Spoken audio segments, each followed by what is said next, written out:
Jaya Prabhupada Jaya Prabhupada Jaya Prabhupada Jaya Prabhupada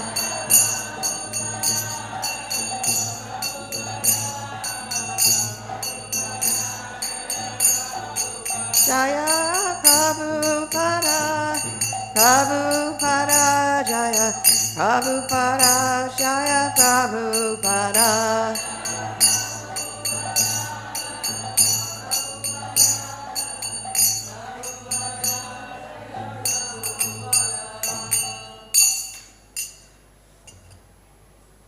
Jayam Vishnupada Paramahansa Parivacharya Astajata Sata Sri Srimad Srila Bhaktivedanta Goswami Srila Prabhupada Ki Jai Ananta Koti Vaishnava Vrinda Ki Jai Namacharya Srila Haridas Thakur Ki Jai Prem Chikaho Shri Krishna Chaitanya Prabhu Nityananda Shri Advaita Gadadhar Shri Vasudeva Gaur Bhaktivedanta Ki Jai Gaur Premanandi Hari Hari Bol Glories to Srila Prabhupada All glories to the assembled devotees All glories to the assembled devotees All glories to the assembled devotees Namo Shuddhaya Krishna Stari Pujale Shavati Bhakti Swami Stay Saraswati Devi Shesha Sani Shall we starting?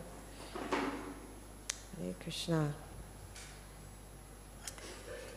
Today we are reading from the third canto, third chapter, text number 3. Om Namo Bhagavate Vasudevaya Om Namo Bhagavate Vasudevaya Om Namo Bhagavate Vasudevaya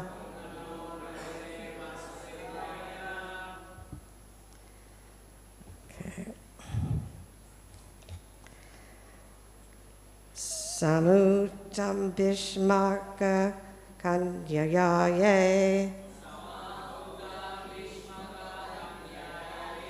śriyaḥ savarṇena bubhūṣayaiṣām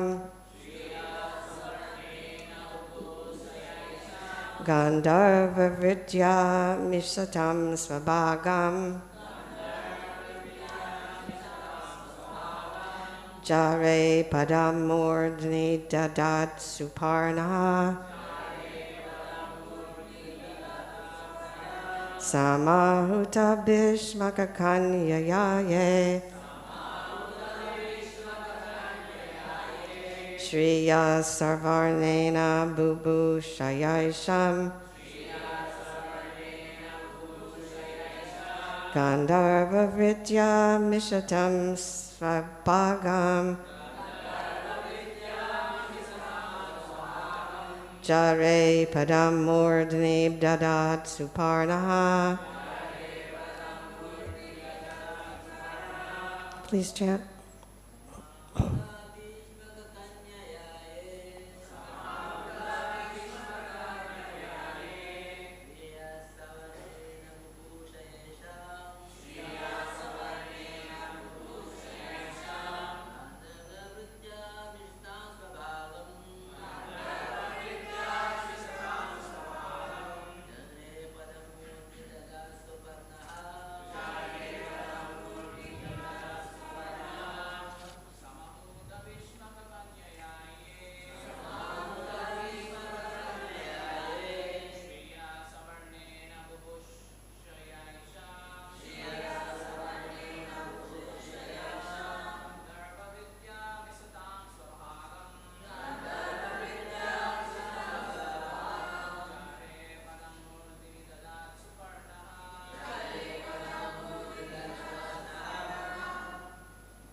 Vaishnavis.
samāhutā, invited, Bhīṣmaka, of King Bhīṣmaka, Kanyayā, by the daughter, yea, all those,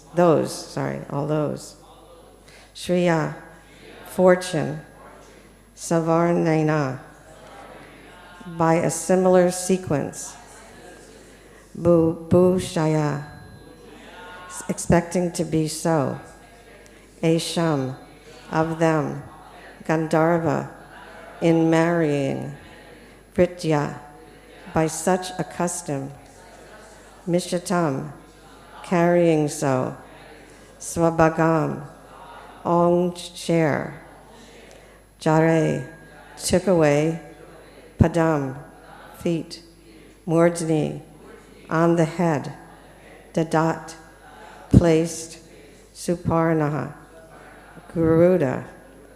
Translation and purport by Srila Prabhupada. Attracted by the beauty and fortune of Rukmiṇī, the daughter of King Bhīṣmaka, many great princes and kings assembled to marry her.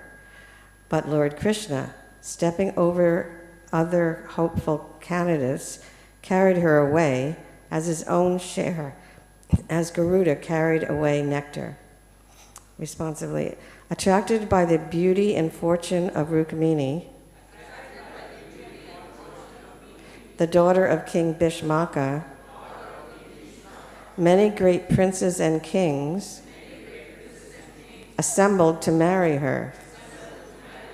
But Lord Kṛṣṇa, stepping over the other hopeful candidates, carried her away as his own share, as Garuḍa carried away nectar. Purport. Princess Rukmiṇī, the daughter of King Bhīṣmaka, was actually as attractive as fortune itself, because she was as valuable as gold, both in color and in value. Since the goddess of fortune, Lakshmi, is the property of the Supreme Lord, Rukmiṇī was actually meant for Lord Kṛṣṇa.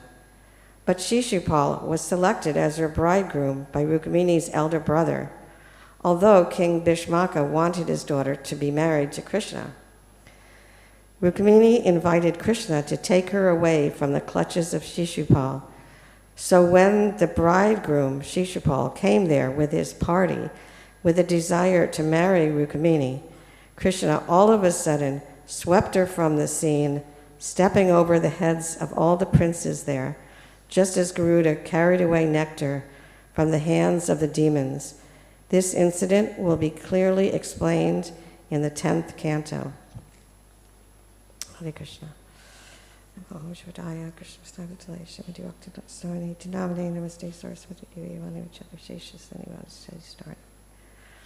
Hare Krishna.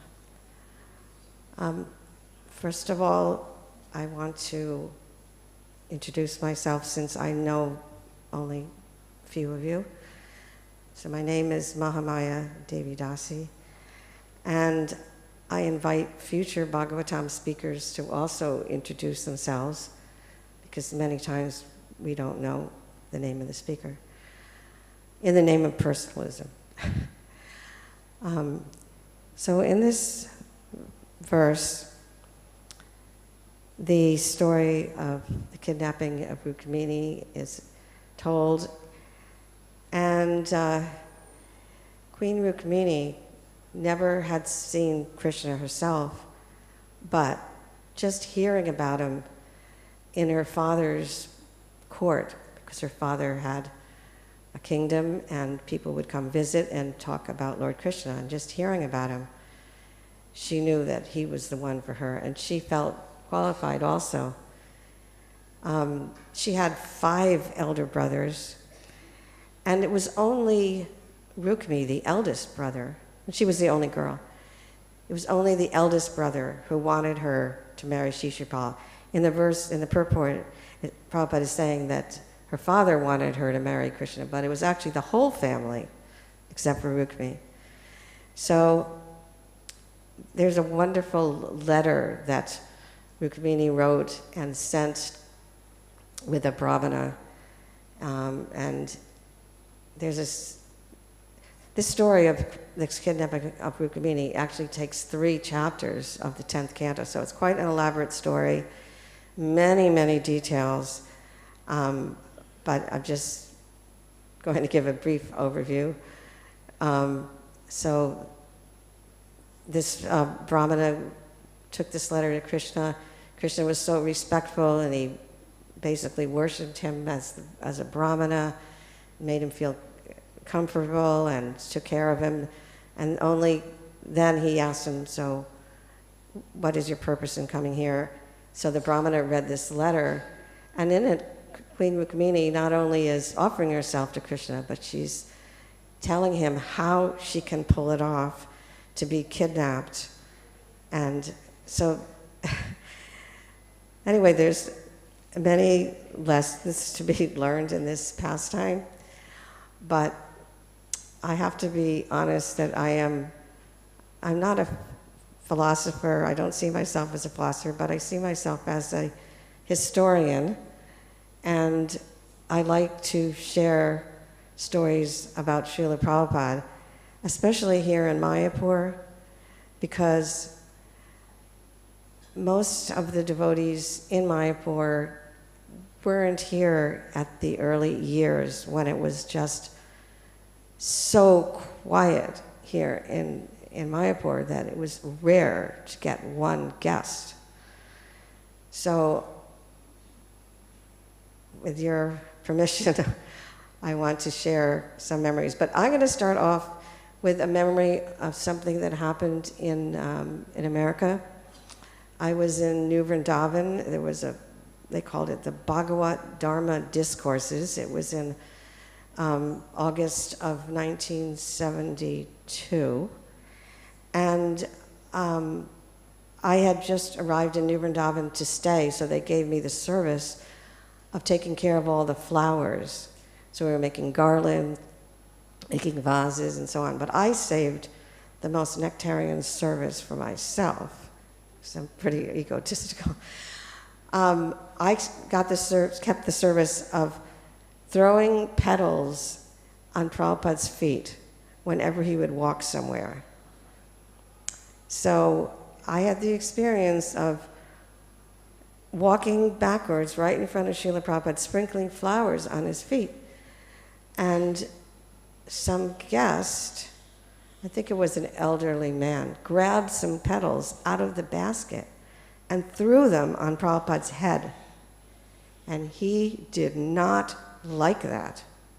And he brushed them off. I mean, I don't know if he wagged his finger, but he communicated clearly he didn't like that. And I'm sharing this story because every morning at Guru Puja, people throw flowers in Prabhupada's face, not even just on his head, in his face. So I just am clear that Prabhupada does not like this. So I'm requesting the community to train your children, or spread the word somehow to avoid having flowers in Prabhupada's face. So when we know somebody doesn't like something, they shouldn't do it. Okay, so that's by public service announcement. I wrote something about it on Mayapur Forum last year, but we all need to be reminded. Okay, so Srila Prabhupada came to the 1975 Gaur Purnim festival, and that was the first time I came to Mayapur.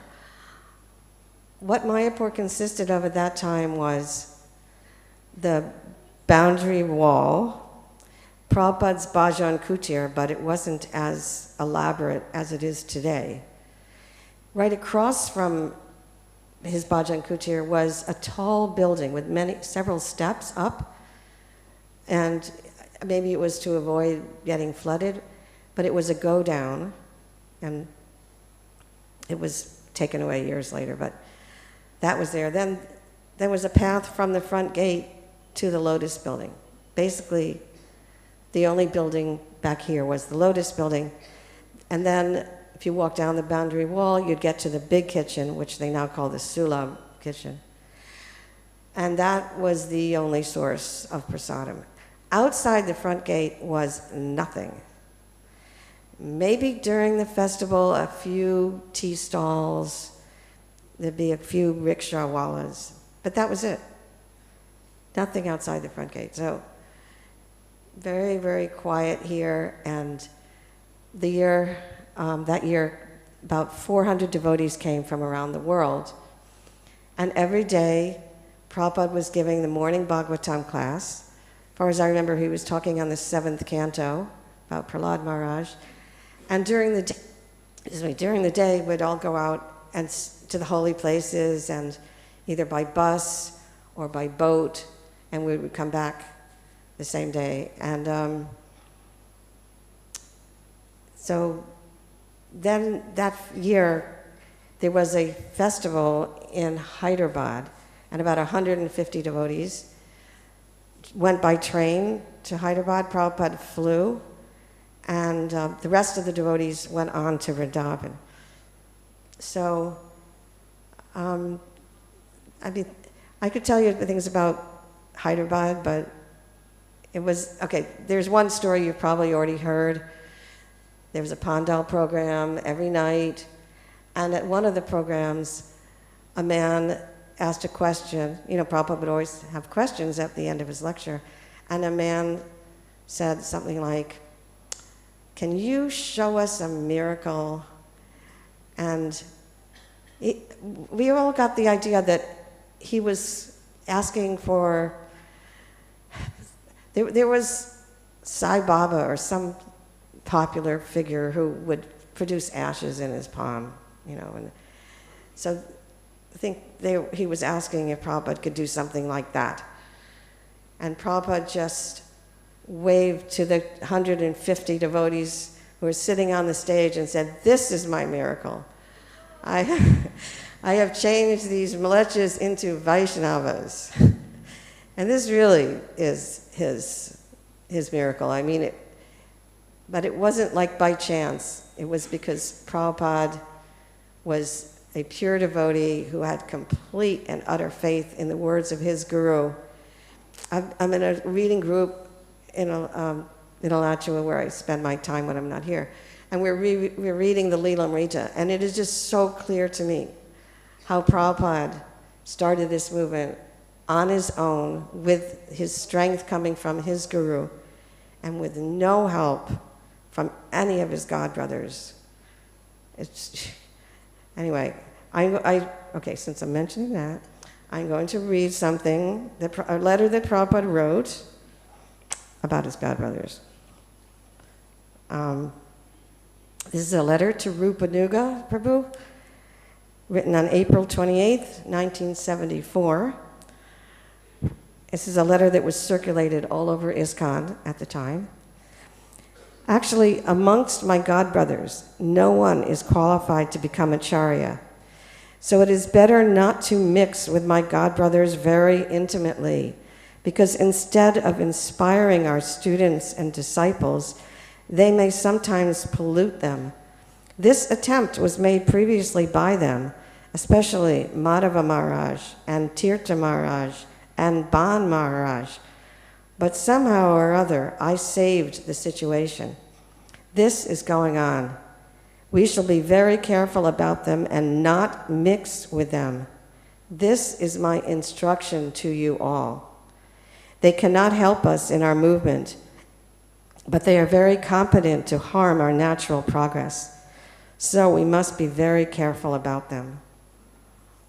Okay, so just to get back focusing on Mayapur, after Hyderabad, we all went to Vrindavan. That part of the festival was completely awesome because Krishna Balaram were installed. The temple was open, basically, and but all the deities were installed, and yeah, there was, just to follow up on that theme, that because Prabhupada wanted the residents of Vrindavan to accept that the temple was bona fide, he asked South Indian Brahmins to come and do the installation. He said we could have done it ourselves just by the chanting Hare Krishna, but he wanted everyone to accept the deities, the temple as bona fide. So, but there was a lot of speeches during part of these ceremonies in Hindi, and we couldn't understand. And Prabhupada just kept saying to us, don't be disturbed, or don't be disappointed. I can't remember exactly what he said, but we didn't know what was being said, so but Prabhupada knew. And he was always 100% backing his disciples as bona fide Vaishnavas. So, to explain, from that festival, I stayed in Vrindavan, and I had to renew my visa, so I had to go back to America. When I came back, I went to Mumbai. Well, it was called Bombay then, and actually was His Holiness Jayapataka Maharaj came to the temple and was asking for help. He wanted men and women in Mayapur. He was short-handed here. And somehow or other, I got to come here to be his secretary, but to be the temple secretary, which meant his secretary. So, yeah, my office was the veranda of the long building. Of the Lotus building. I didn't even have an office. I just set my typewriter on its case and sit there and dictate letters and on a tape recorder, an old-fashioned tape recorder, and I would have to transcribe them. But I just want to just get back to describing what Mayapur was like. That I would say there was about 125 devotees living here.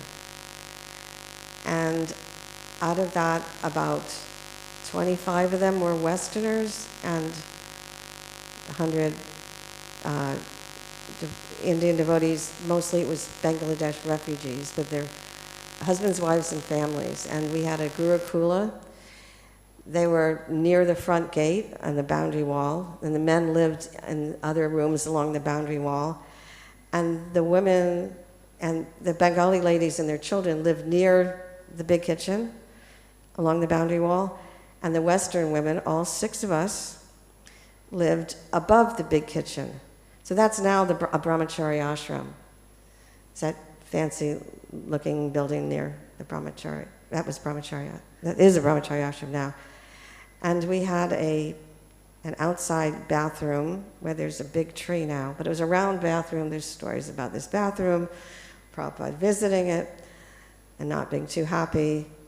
But anyway, it was very, very simple, and the only prasadam, like I said, was from the big kitchen. It was very austere for Western devotees because we're used to having sweets and juices and fruit.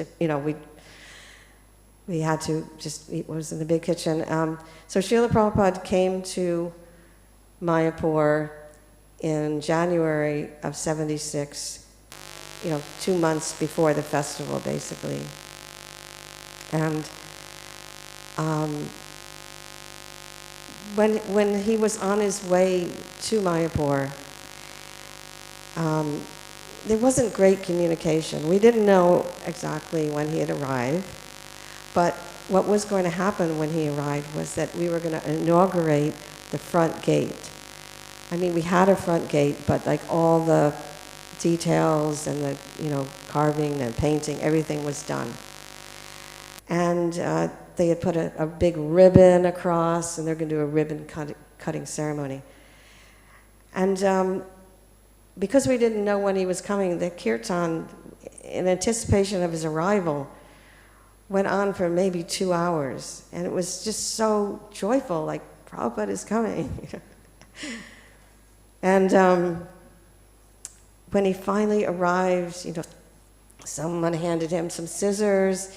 He cut the ribbon, the gate opened, and we all followed Srila Prabhupada through and down the path. On either side of this path were basically rice paddies. There wasn't even gardens yet. And when we got to the temple room was the ground floor of the Lotus building.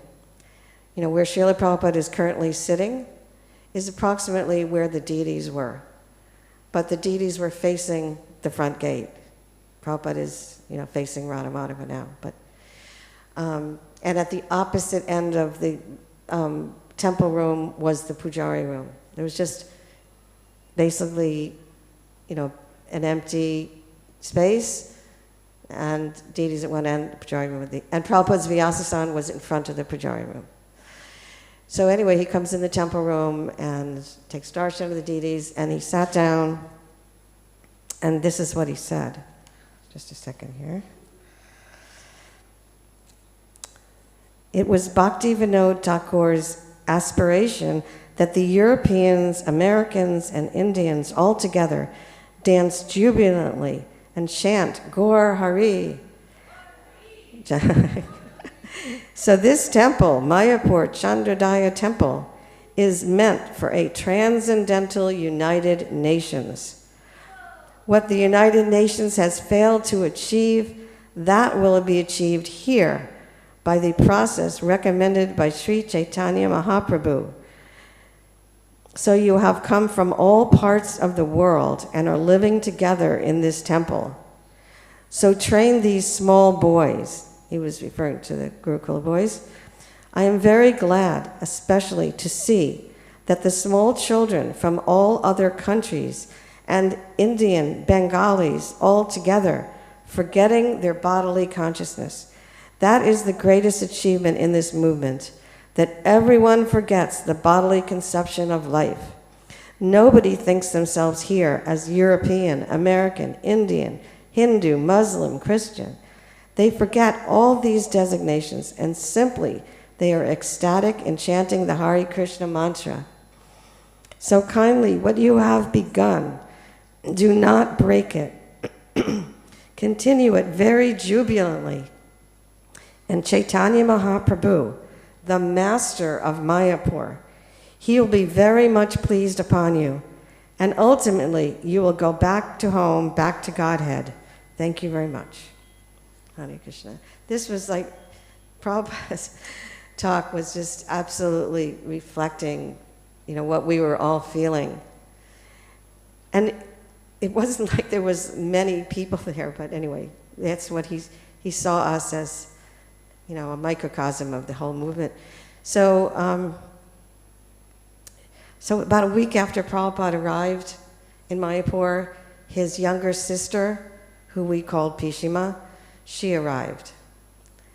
Actually, we didn't know her name for so long, but somebody finally asked. Well, Prabhupada said something about, tell Bhavatarini something, and who's Bhavatarini? He said, that's my sister. We didn't know. But he did tell us that she was not only his sister, she was his god sister. She actually took first initiation from Srila Bhaktisiddhanta Saraswati. So, and she took second initiation also, but it was from Prabhupada's godbrother after Bhaktisiddhanta Saraswati Thakur left. She took from Bhakti Saranga Maharaj, and she considered his people have the mat down the road, when you go out the front gate, go left, and she considered them her godbrothers and godsisters and would go there. Anyway, Bhīṣmaka was the one person in Prabhupada's family who really saw Prabhupada the way we did, who looked up to him and just accepted him as the Jagat Guru, the way we saw him. And somehow or other, I got to be her personal servant because nobody else seemed to want to do it.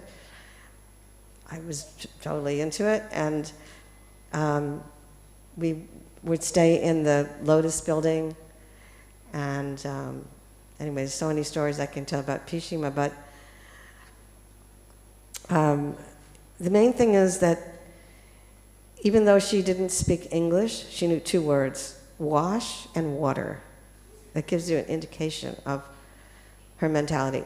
Very clean, and would douse people with Ganga gel from head to toe, especially bead bags. People would come and complain to me, can you tell her not to throw water on me? I couldn't stop her. I mean, I did carry her bottle of Ganga gel. I did facilitate her, but I wasn't going to stop her.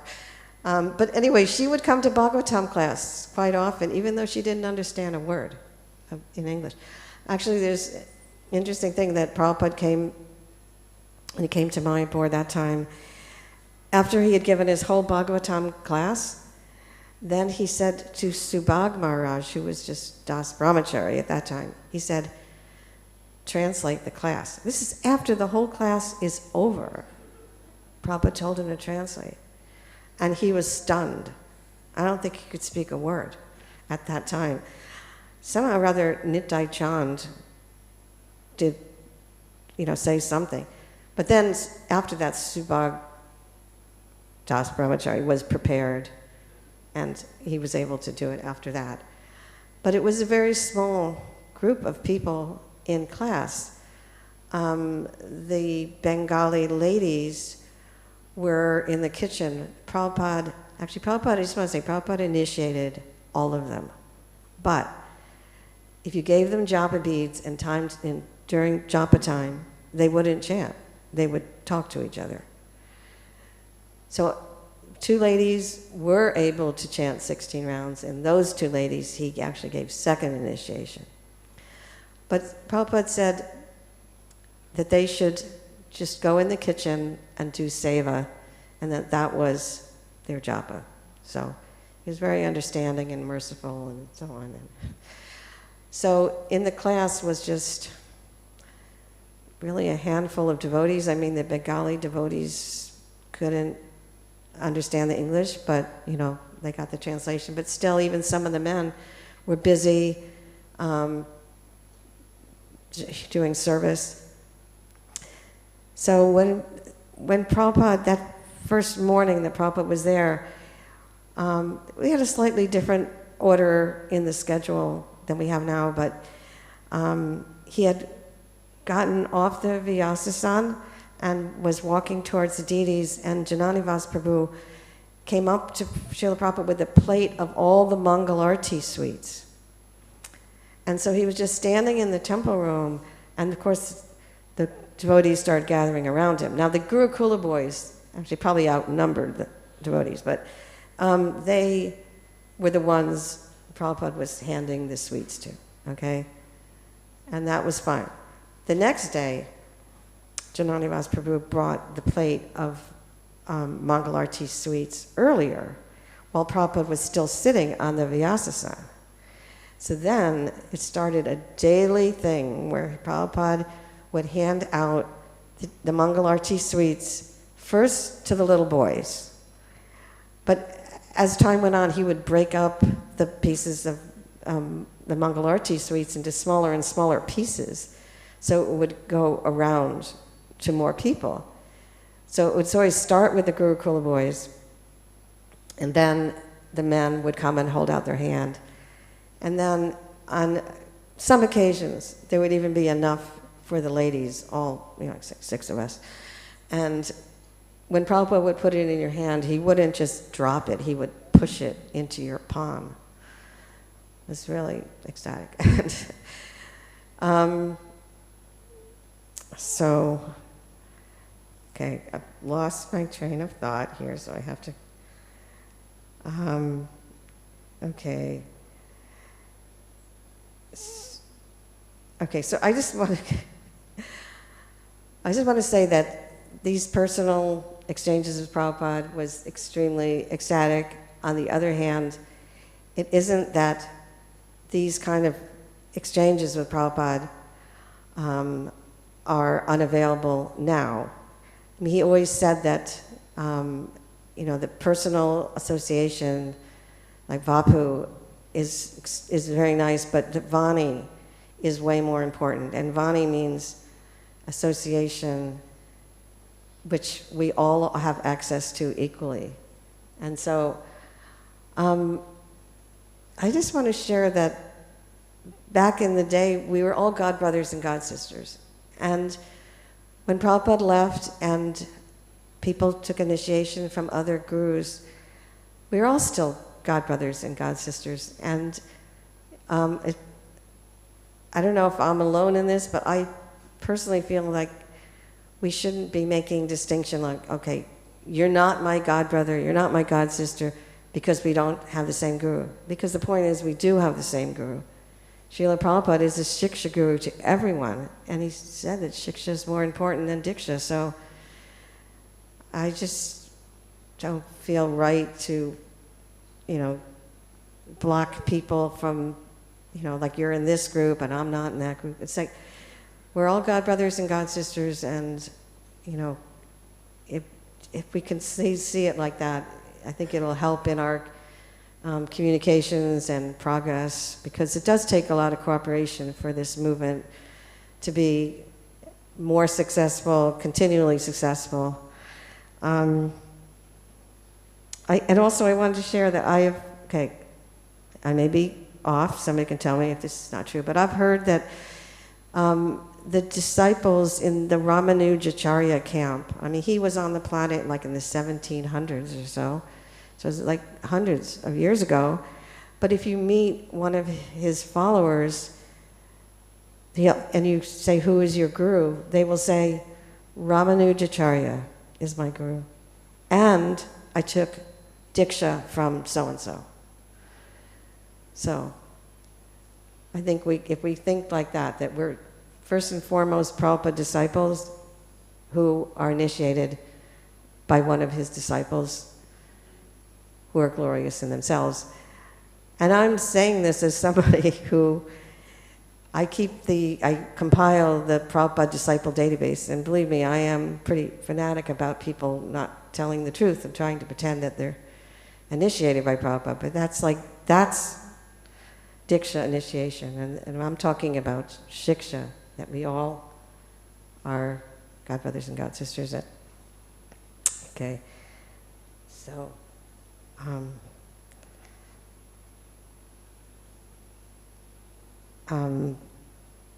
I wanted to share one story where I look good, because that's what we tend to favor, the stories where we look good. So, okay, I'll tell a story where I look really bad first. So this was in Vrindavan. This was 76, I think. I was cleaning Prabhupada's rooms while Prabhupada would be off on his morning walk. And mostly I was cleaning the brass pieces. He had a lota, which was kept in the bathroom. Then there was other things that were kept on his desk. And, we would do this while Prabhupada was taking his morning walk. He wasn't there. And then we would have everything back in place before he got back. But this one morning, he came back early, and we weren't finished.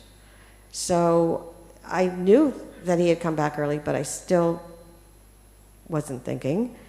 And I had the bathroom lota that I needed to put back in the bathroom. So I knocked on the door, but immediately opened it. And there was Srila Prabhupada walking towards me, kind of with his dhoti kind of hiked up, and I hit the floor so fast, clunked down the lota and ran out of there. And I was just horrified that this had happened, and I was sure that I was going to get kicked out of the movement immediately. So I went to my room and I wrote a note. Okay, I have to explain that devotees who had been living in India longer than me, I took everything they said as the absolute truth. And so this one devotee, Vaishalini Prabhu, told me that Prabhupada liked three things. Let's hope I can remember these three things.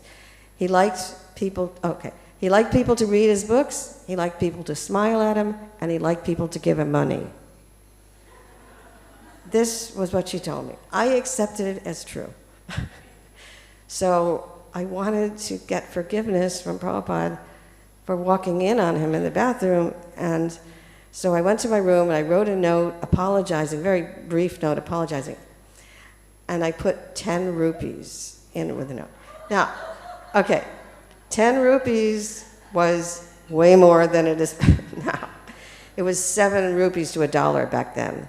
It's now like 83 rupees to $1. So, you know, I guess it was like putting a 500 rupee note or something, you know, like more significant. But still, it was nothing.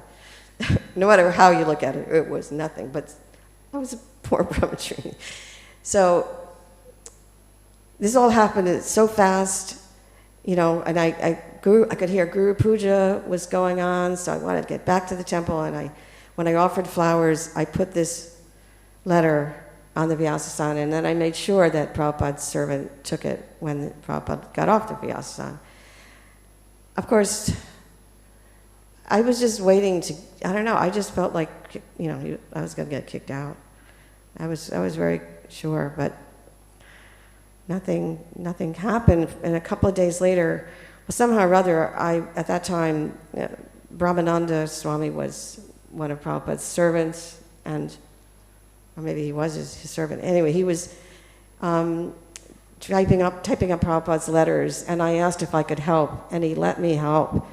He would talk to Prabhupada what Prabhupada wanted to say in the letter, and then he would dictate the letter on a tape recorder, and then I would transcribe and type up the letters. So I was in and out of Prabhupada's room because of this service. So, excuse me, after a few days, I revealed to Brahmananda Swami what had happened. And he said, well, did Prabhupada say something to you? Because I was saying, I know I offended Prabhupada. He said, well, did Prabhupada say something? And I was like, no, because you're okay. You're nothing, you know. He kind of soothed my feathers. Okay, so what happened in Mayapur, back to Mayapur. So because I was the temple secretary, one of my services was to keep a list of all the foreigners' passport numbers and, you know, just that kind of information, legal stuff. So Prabhupada had a darshan every evening at 5 o'clock, 5 to 6. Then RT would start and he'd tell us to leave. If he had guests, they could stay on. So this one evening, I went to Prabhupada's evening darshan every night, and Bhīṣmaka wanted to go, so I had a good excuse.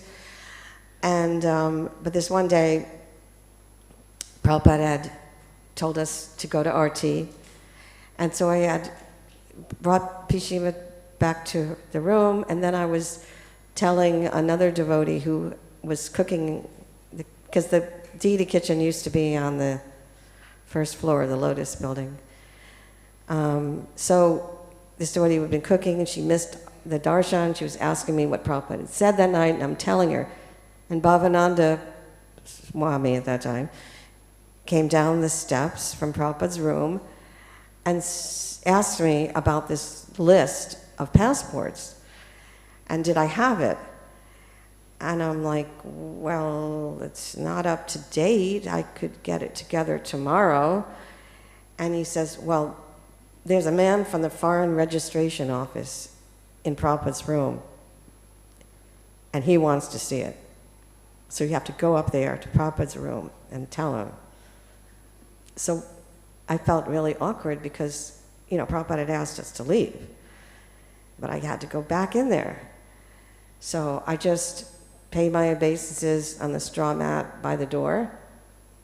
I mean, Prabhupada's quarters are very small, so it isn't like you can hide. But I just, you know, sat on, I didn't sit down comfortably, I just sat on my knees waiting for him to say something to me. And so then he looked over at me and you know, like, I don't know if he said, what are you doing here? But I just said my little thing, you know, like, I have the list of passports and I can have it tomorrow, get it ready tomorrow, by tomorrow.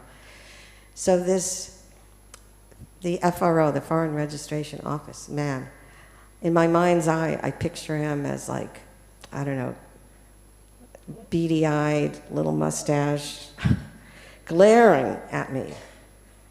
And he just, after I said my thing, he just looks at me like, who is she? And he says that to Prabhupada, who is she? And at that moment,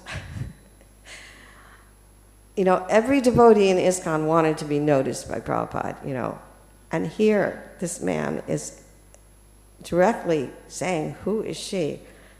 I don't know what Prabhupada's going to say, And he said, she is the secretary. And I'm telling you, when I went out of that room, I was like in bliss, Yeah. And, okay, so I think I'm already over time here. And thank you all for indulging in my sharing memories of Srila Prabhupada. Hare Krishna. Are there any questions or comments? Rameshwar Prabhu.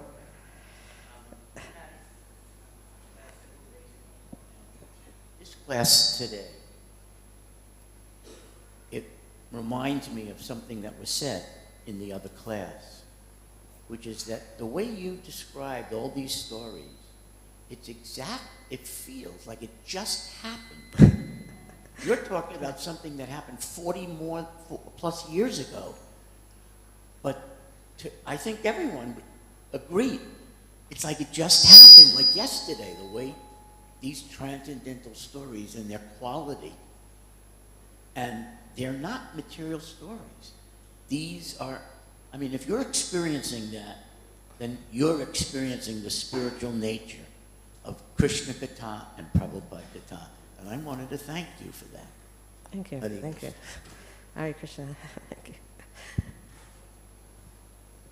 Anyone else? Yeah.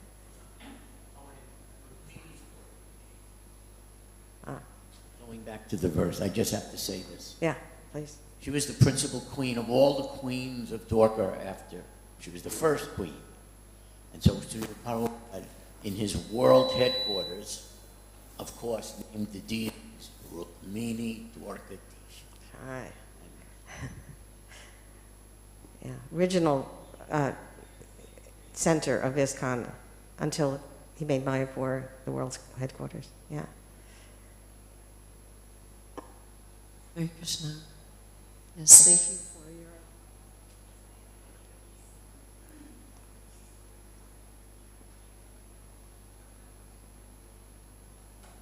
the comment that you shared about Diksha and Shiksha with Srila Prabhupada. Thank you also for reminding us that it is the duty of each one who has become a guru to lead their disciples to the lotus feet of Srila Prabhupada. Yeah, thank you. Yeah. Yes. All right. Jai. Jai. Something? However, those that actually, got to have the opportunity for Prabhupada to say, she is my secretary, there is etiquette. And so please, be okay with allowing, some of the devotees here to serve you, in such a way that, it gives you because there is etiquette. And if we lose etiquette, so the days are in this life, Prabhupada disciples' days are numbered, and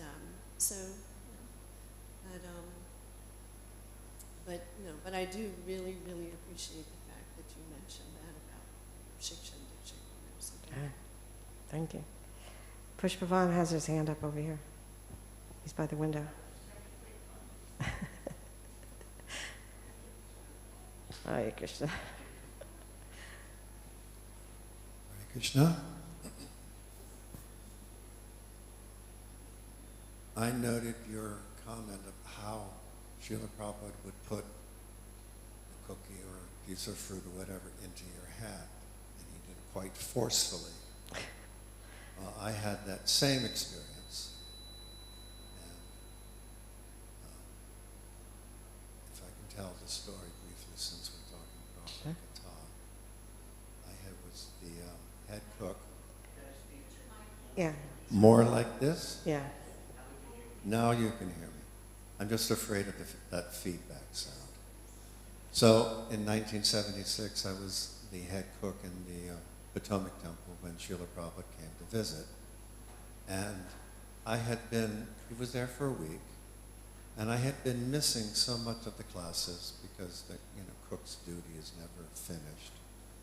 And the week was getting very long, and I had really not that much association. And I was in tremendous amount of anxiety. Here's my big chance to be with Srila Prabhupada in some meaningful way. So I came out after the Bhagavatam class, and as was the tradition, Srila Prabhupada would pass out prasadam. So when I got there, there were 3 rows deep around his Vyasa-san, and I thought, well, another lost opportunity for me. And there were some devotees who had a lot of association, and then there were others like me who were more in the trenches, and having association, direct association, was quite rare. So when I was 3 rows back, and I thought, another lost opportunity, I had this crazy idea.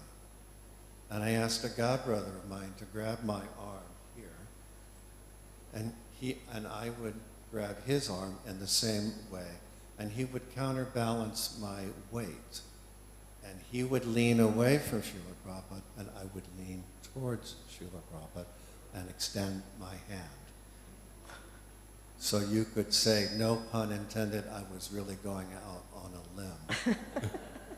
And if we would have slipped, then I would have fallen directly in front of Srila Prabhupada, maybe onto him or maybe onto a disciple. So it was a little risky thing to do. But as Srila Prabhupada was passing out the cookies, he came around and my hand, everybody's hand was out, but my hand was out 8 inches farther. And he looked at me, and his eyes went up my hand, up my arm, and then we locked gaze.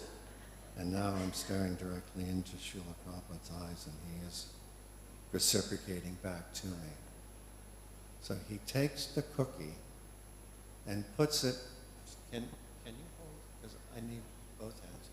He takes the cookie and puts it in my hand, and then with his thumb, he grinds his thumb into the palm of my hand, twisting it back and forth, And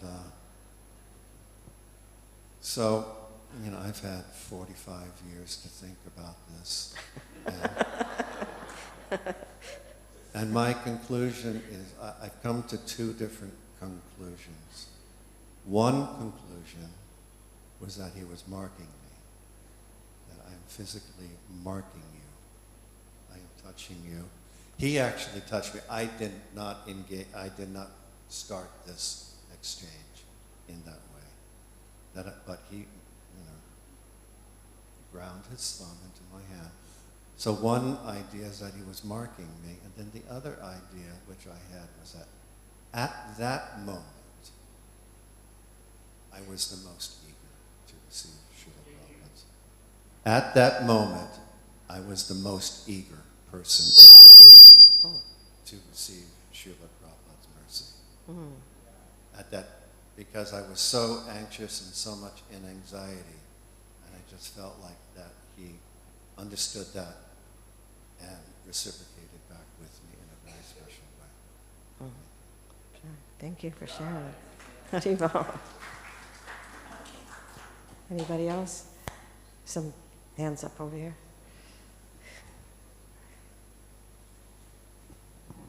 Thank you, Mother Mahamaya, for your wonderful class.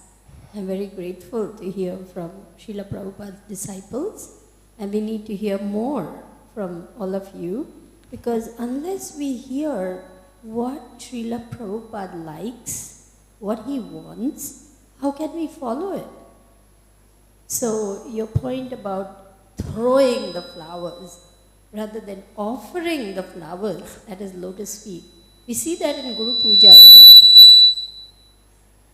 People just, as though they're playing football or something. Can you hear me?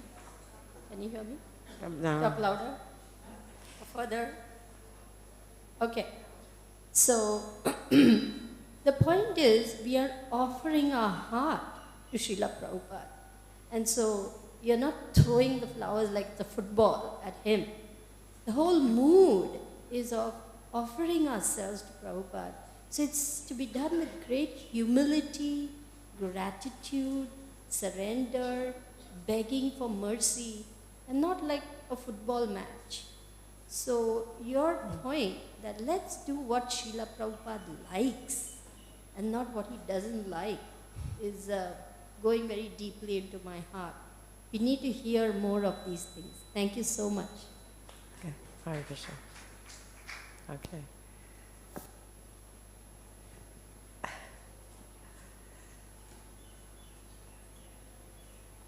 Hare Krishna. Hare Krishna. Just on your point of Diksha and Shiksha, there was one sannyasi he was preaching, and they asked Srila Prabhupada, whose disciples will the next lot of disciples be from your disciples? And Srila Prabhupada said, he was adamant, all my disciples for the next 10,000 years. Just a comment. Hare Krishna. Thank you, yeah. Thank you all very much. Okay, one more. Hare Krishna. Sure. I want to thank you for sharing what Srila Prabhupada said when he was on the Vyasa-san, when he came to Mayapur, about that he was so happy to see that everybody forgot about their material differences and they all united on the spiritual platform. I mean, isn't that the essence? And I feel that nowadays we are not, it's lacking. I feel. We have Krishna West, and we have, like, if somebody says, I'm Krishna West, then somebody else may say, I'm Krishna East. So, you see, that polarizes. And here we hear how Srila Prabhupada is happy to see that we are all we forget about all these material differences and we unite on that spiritual platform. Yeah. So thank you so much. Thank you. For sharing. Thank you all very much. I'm shameless, but I was reading from this book, which is my memories of Srila Prabhupada. I have a few copies, but not many. Thank you all very, very much. Hare Krishna.